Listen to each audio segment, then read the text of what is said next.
Checking into our newsroom this morning, it's been confirmed that University of Virginia student Otto Warmbier has been released from a North Korean prison. Now, Secretary of State Rex Tillerson confirmed this morning that Warmbier was released from serving a 15-year prison sentence of hard labor for stealing a political banner. News at noon.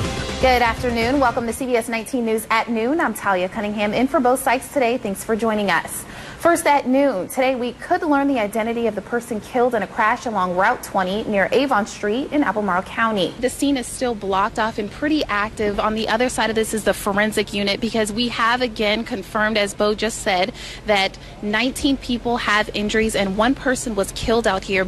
Witnesses say that bodies were seen flying through the air. The Ku Klux Klan will be out here rallying for their cause. Things are already underway. Let me show you these barriers that have already been set up here. There's about 60 to 100 of these metal barricades just linked and chained, lined together right now.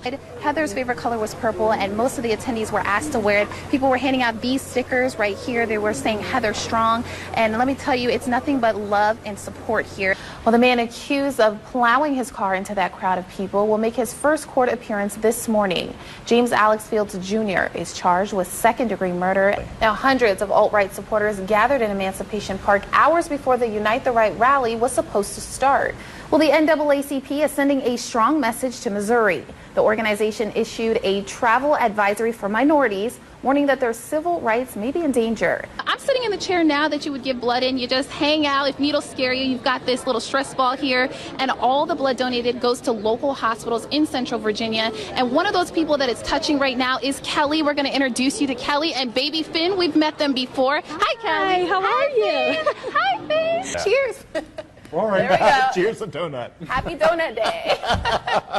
Some Snoop Dogg. 1, 2, 3, and Snoop Dogg. G-O-double-G right here. What you know about that?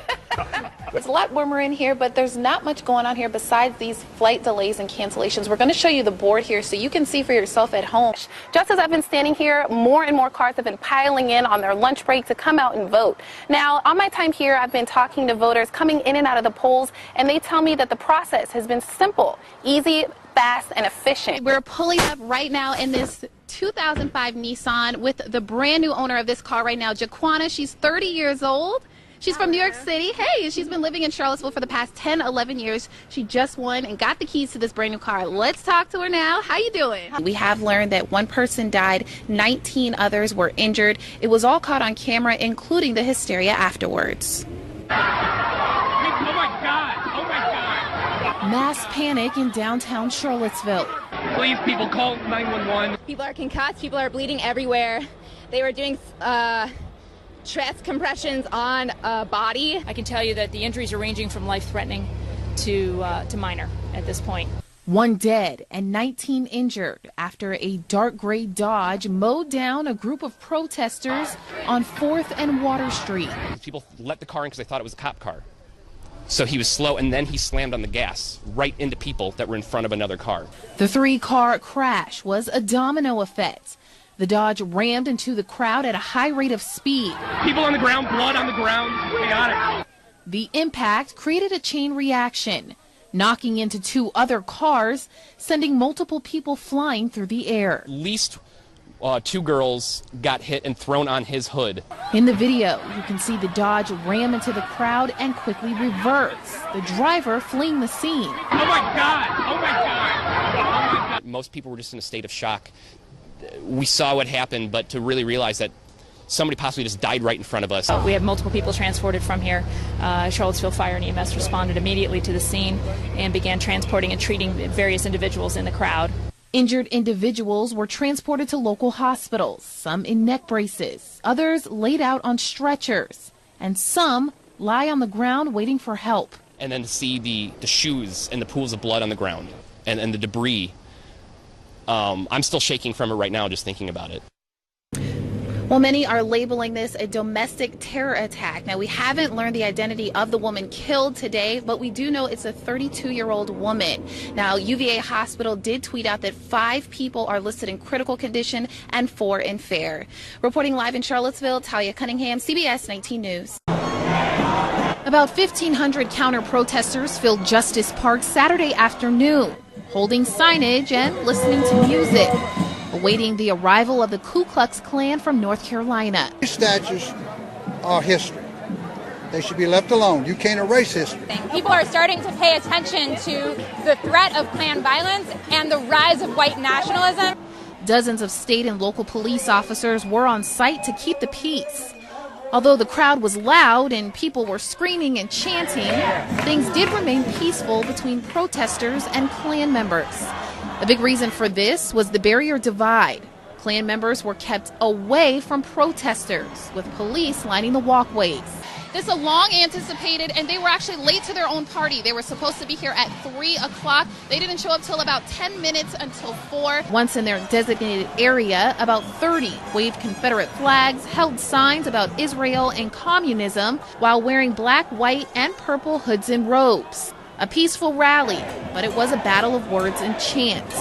The two sides taunting each other and yelling, "Go home, KKK," "Death to the Klan," "Black Lives Matter," and "Loyal White Knights." CBS 19 did witness a handful of arrests made. The Klan was escorted out by SWAT members and police and left the scene. I remember the words, "I would never get married." But when I met my wife here, Mabel, that changed. These two lovebirds met at a party in Charlottesville back in June of 1981. I asked them to dance. They said no. So I went back again, asked them to dance. She said no. Mabel Tillman played a little hard to get at first, but couldn't resist Selden's charm. 9 months later, Selden, 25, and Mabel, 44, the two tied the knot with a 19-year age difference. She taught me things that I wasn't taught before, but she's like he didn't eat well properly. You know, sometimes guys don't. Burgers and fries, okay? Burgers and fries were just some of the foods Selden whipped up in the 70s and 80s at Ken Johnson's cafeteria located in the Barracks Road Shopping Center. Washing some dishes, and next thing I know, I didn't have no ring. Barely married 6 months, the newlyweds' ring was gone. She told me not to take it to work, but I took it to work and lost it that same day. Fast forward 25 years to 2008. The cafeteria closed, and now Ben & Jerry's ice cream. Crews were cleaning out the pipes in the ice cream shop and stumbled across something. He was showing me the stuff he pulled out, and he pulled up a handful, and sure enough, there was a gold wedding band and a handful of rusty old silverware. Doug, the owner, reported it to the barracks manager, who just happened to be there the same day Selden reported it missing back in 1982. The rarity of allowing someone to get something so precious back, I felt like it really needed to be a special moment. Once they realized Selden still worked in barracks at the Harris Teeter, they cleaned his ring and returned it. When they opened up and showed me the ring, I cried. I think everybody was either crying or pretending not to be crying in that moment. Fast forward again to 2017, March 20th. This couple will celebrate 35 years of marriage with the exact same ring. Just being honest and good communication and able to be on the same level. Each morning I wake up, I'm very thankful that I have her in my heart and with me for the last 35 years, because she's been my lover, my teacher, my friend. A friendship of over 3 decades filled with laughter and love. Hey, believe me, I'm hungry. What's wrong with the color of my skin? Why can't I get the same opportunities your child has? 27-year-old Ryan Washington has little to no faith in police. His opinion is based on something that he says happened to him about a decade ago. I remember being in high school, like 11th grade, on the university corner, my friends being stopped and frisked just because we was in a group. I put out a cell phone. "What are you reaching for?" "I'm calling my mom. Letting her know, Mom, I might not make it home tonight." A heavy weight many black men carry, made more real by the deaths of black men around the country at the hands of police officers. Oh my God, please don't tell me he's dead. Do you want to communicate, or do you want to just dictate and control? Mark Jones, 31 years old and biracial, but he says that's not what police see. How ironic, as light as I am, I was mistaken for, a black male, not a mixed male, not someone that could pass for biracial. The officer just told me he witnessed a black male talking to a black female. Charlottesville and Albemarle police are putting a new focus on community policing. And earlier this year, Charlottesville hired its first ever black police chief. How you doing this evening? All right. William Redd remembers a time when that would have been unthinkable.